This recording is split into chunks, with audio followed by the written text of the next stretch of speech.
That God placed in the earth was marriage. And so that gives you an idea of how important it is to him. And I think it's very sad nowadays that we will toss marriage out the door as soon as, as soon as something goes wrong, we're ready to call it quits.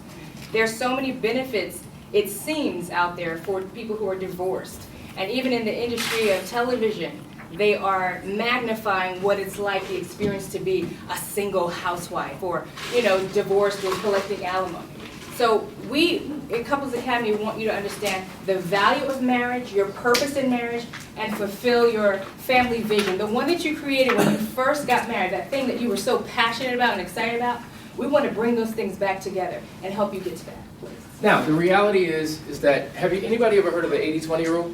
Yes. But when you understand the origins of the 80-20 rule and what it was applying to, it was really dealing with 20% of the population and 80% of the population. But it's a principle that we've used for time management, a principle that we've used for productivity within work. But the 80-20 rule represents categories of people and their behaviors. And it's interesting, when you think about marriages today, one of the questions that we were asked when we first got married is, can you name 5 couples who are genuinely happy in their marriage? 5. And we struggled to do that. So I'm going to ask you the question. Can you think of 5 couples that literally are happy and fulfilled in their marriage, that have been married for 10 years or longer? I have one hand, okay. Anyone else? 2, 3. That's a challenge, that's a problem. That means that a lot of us are really going through issues. And so according to this 80-20 rule, this is what it says. Upwards of 50% of all of our marriages ultimately end in divorce. Is that correct? Is that according to the statistics?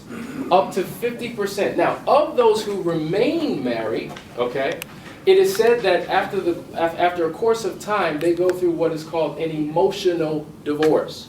An emotional divorce is when you become emotionally detached, when you become cold and callous to one another, where you begin to live separate lives in the same household, where you go from being soulmates to rolemates to roommates, right? And that's the steady decline. And of that 50% who remain married, 20% of that total are actually happy.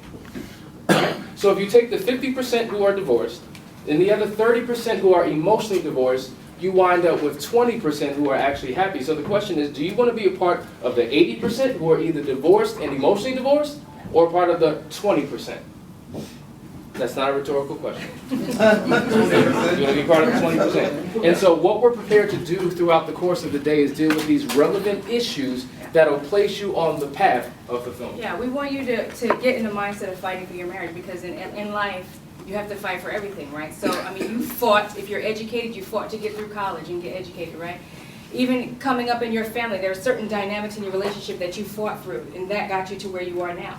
And later on, with some of the women, I'm going to share my testimony because I'm a fighter.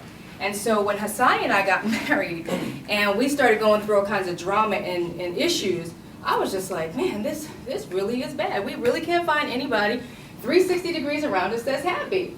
And except for one inspiring couple that seemed like they just had it all together. They were going through something rough. They were fighting together. The wife, they had been married about 10 or 12 years, and she kept having miscarriages. She kept losing children over and over again, and she wanted to have a family. And they just got tighter and tighter. The more miscarriages they had, the tighter their bond became. They were so inspiring, and I actually reached out to them and told them how much of an inspiration they were to me.